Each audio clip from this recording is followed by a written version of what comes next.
Hello everybody and welcome to the Quilters Apothecary. Today we are doing a border tutorial using inside circles as well as a few inside ovals. So come join me at the machine and watch how we mark this out and quilt it out. Let's start by getting some perspective on what we have here. What I have here is a border, and it happens to be a 6-inch border, but of course you can utilize this design in any size border you have. And I have a cornerstone down here at the left side. And then here I have my middle registration mark. And then I've also measured and located the very center of the border and put a registration line there. Now, I don't have a complete border. We're going to pretend that this is the center just for the tutorial so that you can see how I work my way one whole distance down to the cornerstone and then back, and then what we're going to do with it after that. The tools we're going to be using is a curved ruler, so make sure you grab a curved ruler from your collection of rulers in your stash. Also, I'm going to be using our oval and our circle, either or. Typically we're going to use some different size circles or ovals. You can combine both of them for this particular border treatment, and this is the inside circles. So let's get started. Let's come over here to the middle and we'll start with step one. We have established that this is the center of our border, and what I'm going to do is use my curve. I have actually put a piece of tape underneath, of course, to 3/4 of an inch because I want 3/4 inch curved arc as I move my way down. So I come to the center, and actually when I do this design I tend to like the very first curve from the center out to come under. So it's a smile rather than a frown. So I'm going to turn that. I'm going to line this right up with the corner. Use whatever marking tool you prefer. Slide over. I'll thicken my line for my registration line. And now what we're going to do is we're going to move down, but we're going to flip the ruler the other way. Now we're going to slide the ruler right side up. I line this up so that the line is still on that center line, and now I take my curve coming down the opposite way. Then very simply I turn the ruler, slide down, and again I make sure that my line is right on the center line, and now I'm going to make the smile and then upside down make the frown all the way over to the end, which would be the cornerstone.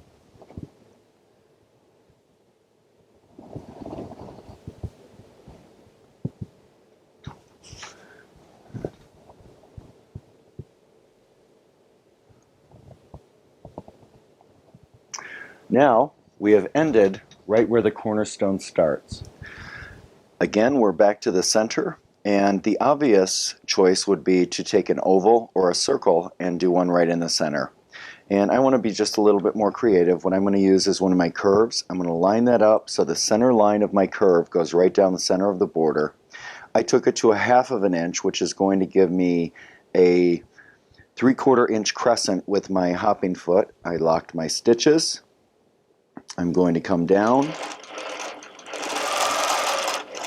and on my way down, again, remember with this particular design I want it to be nice and showy, so I'm going to go ahead and thicken my line. Come down with my arc, boom, nice thick line.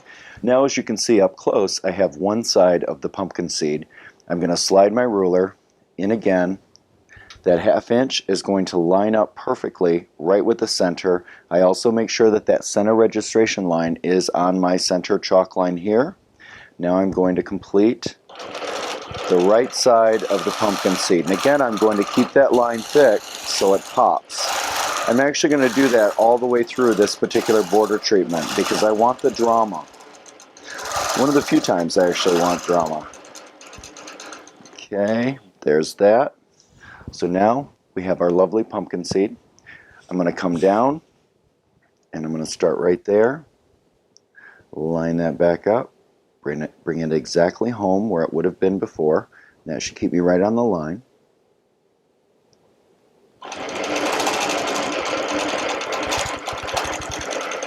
There we go.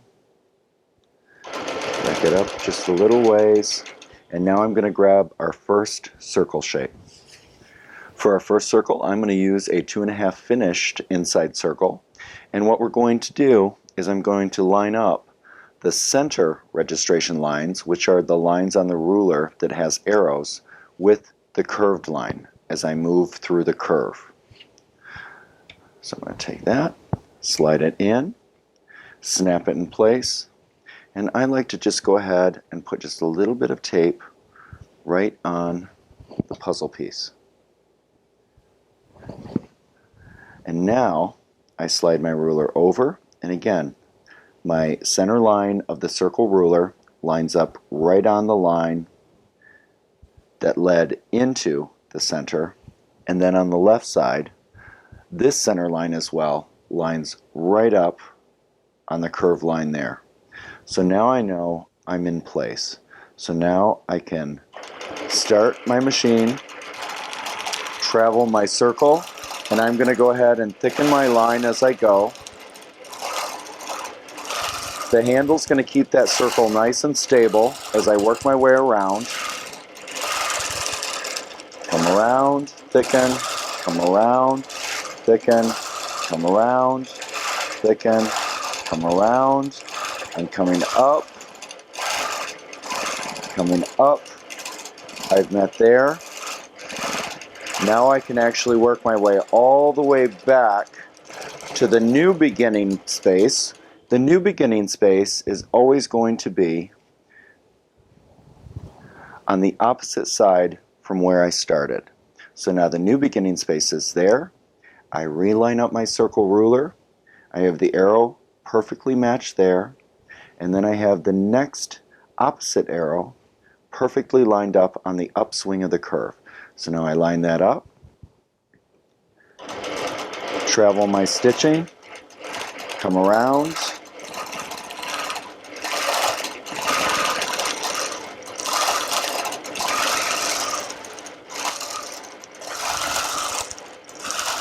now as I move my way across this particular border, I could either keep the same circle size, but I think we're going to mix it up a little bit, and we're going to go from these nice medium-large inside circles to something a lot smaller.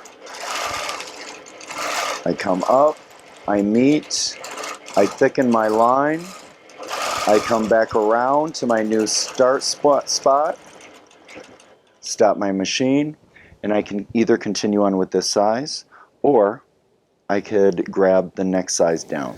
Our next size that I've changed to is actually an oval, one of the inside ovals. And what I've done is I've lined up just like I did the circle with that center line here, and then line that up. Now that means that that oval is going to be at the angle, but that's what I want to give that wonderful curvature to the border design. So now I'm going to lock my stitches, continue around, come up, back. Again, just gently rest it right against the inside curvature of that circle. And what's nice about the inside circles with the puzzle piece is that when you come around there, you don't get a bump or a divot. It's nice and smooth, so it goes right around, and it looks like a nice smooth oval as I complete it. Back, forth. And again, remember, once you reach the starting side, you travel back around to the opposite side, because that's going to be your new starting side. Now I'm only going to put an oval in between each of the size changes of the circle. So now we will add the next size down of the circles and continue across the border.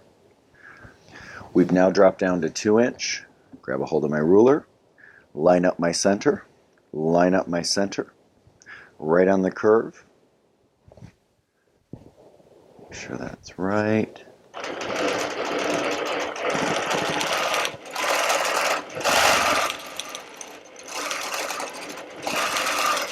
The nice thing about planning these designs on paper in the evening in front of the TV is there's no fear of an oops. We know that we can complete these and not have any issues. And as long as you follow those basic rules and rulers, you're going to end up perfect. Now I'm here at the end, and now I'm going to go all the way back around to here, lock my stitches, slide my ruler, make sure that I reline up that center because the curvature now, the arc is coming down. Got that lined up. Continue on.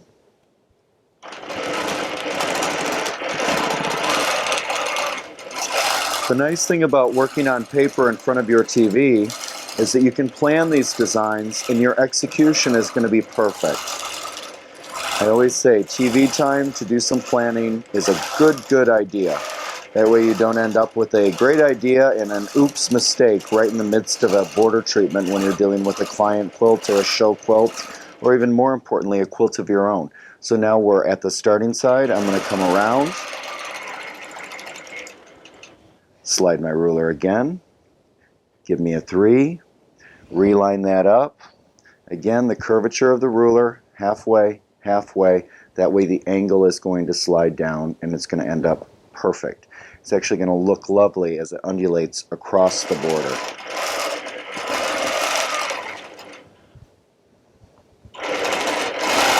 Don't forget to thicken that line. That thick line makes this border treatment pop.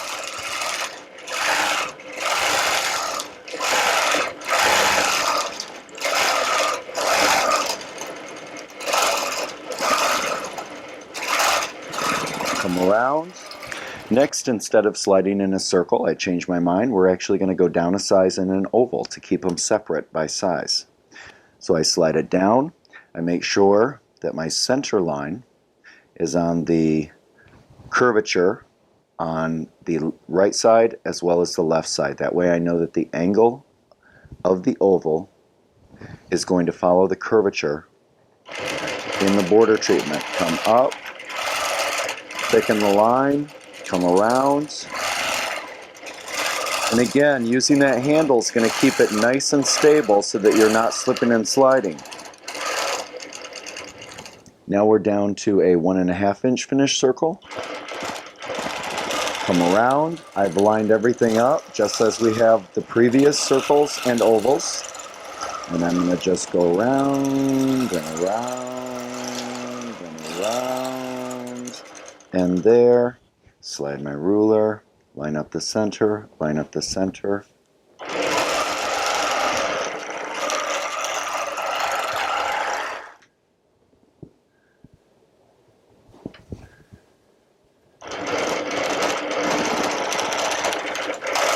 The one thing I want everyone to remember, obviously, is that whenever you're doing ruler work, it's not a race. It's a nice, steady process. Rushing only frustrates you and it causes you to have to rip out, and none of us want to rip out. It's so much more fun to quilt than to unquilt. So just take your time and remember that steady wins the race.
Now, as you can see, we have this wonderful undulation of larger to smaller circles going down our border. So let's head back to the center, and I want to go over my next step. Okay, so now I am back to the center, so I'm going to reattach the same size circle, and in this case it was 2.5 inch finished, of the inside circles, and work my way across the other end of the border. This is the time that we would do the opposite side of that border. Let me bring myself right back down to the starting point, reline up my ruler, make sure this half and this half line up on the curved line, and I'm going to work my way now over to the right to complete the opposite side.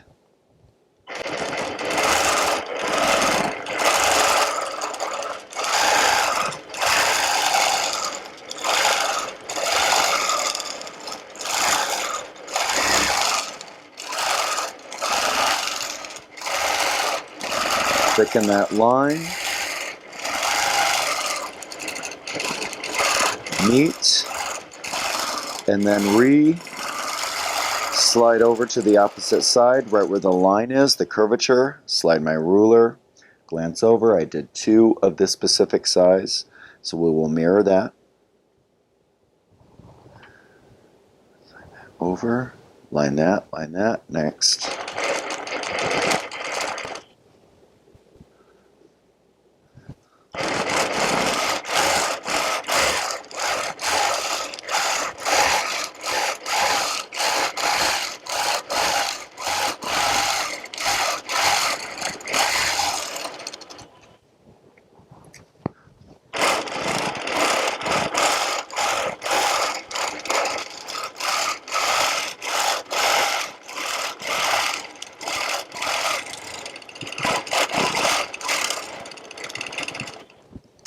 We are now back to the center. Here is our center area of the border.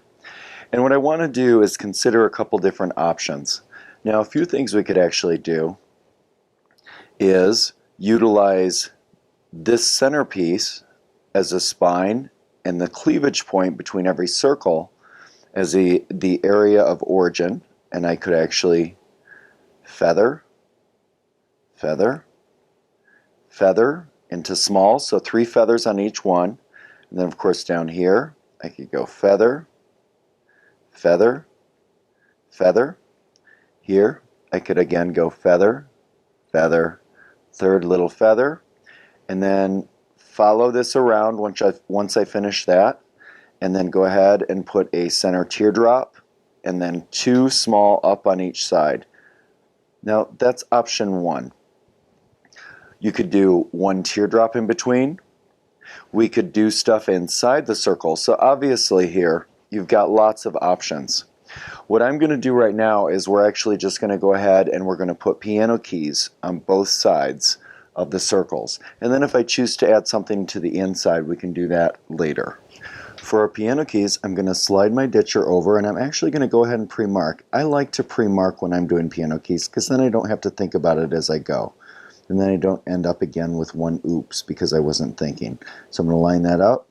My first piano key is going to start from the center out, and therefore I don't care where it ends on both ends, and I don't have to do any sort of math. So I'm going to line this up. Make sure to keep it square.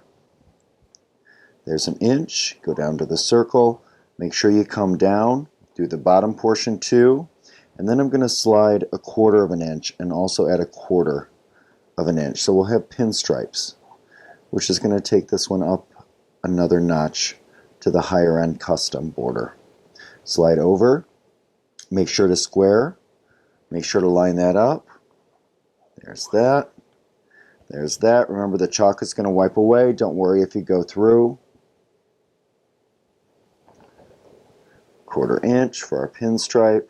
And I'm going to do this all the way across. Slide over, make sure it stays square. There's nothing more frustrating when you're looking at a border of a quilt and the piano keys or the 45 degrees start to go off a little bit. You want to make sure to use this line on the rulers to keep everything square and straight. Makes your work look so much more high quality.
Now we're close to our end. I'm going to put my last little mark in here. Make sure it's nice and even. Now remember, your last mark you definitely want to have parallel to the straight line that you actually have here. So that turned out well. Now we're going to go back to the center, and I would work my way from the center back out to the right to mark the other side of my piano keys. And then we're going to start stitching these. I've completed marking my pinstripe piano keys. And so now I'm all the way to the left side of the machine. I'm going to use my ditch ruler, and I'm going to pick either the top or the bottom. So I'm going to come down here and go with the bottom, down, and continue all the way across in the bottom section. Once I finish that part all the way across, then I'll lock my stitches, come back, relock up here, and I'll do the top above the circles. Since I have them marked, I don't have to drag thread, cross over, down, over, up, lock, drag, lock, up. I can just do it from over across the top and then over across the bottom without breaking thread all the way. So let's get started on that.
Well, there we have it. I hope you've enjoyed today's tutorial, and have a wonderful day, and take care of each other, and join us back here at Quilters Apothecary for more wonderful tutorials down the road. Bye.